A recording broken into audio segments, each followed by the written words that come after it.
Patuloy ang paghahanap sa mahigit 300 mangingisdang pumalaot sa Davao Oriental bago manalasa ang bagyong Pablo. Nakitang patay ang 2 sa mga mangingisda habang may 17 namang nailigtas. Makibalita tayo kay Jennifer Solis ng GMA Gensan.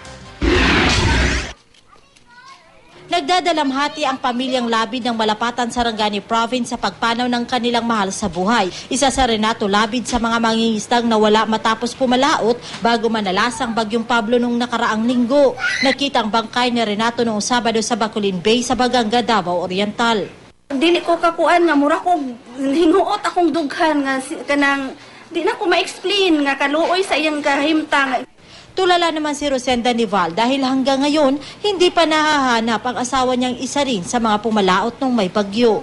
Kayo mura lang kung ka ng buangan. Ako'y kabalo kung asa na paingon. Sinunsa-unsa na nga mong huna-huna. May kabalo kung asa paingon mo. Ana na lang mikab na mamibalita nga na nakuha na batian.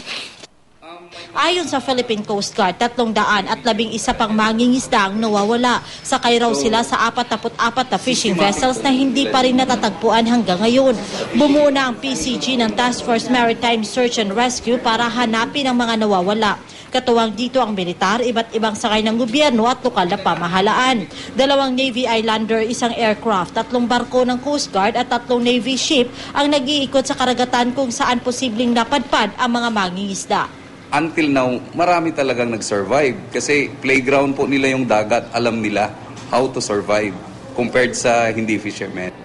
Sa ngayon, 17 mangingisda na ang nailigtas. Jennifer Solis, Nagbabalita, Pilipinas.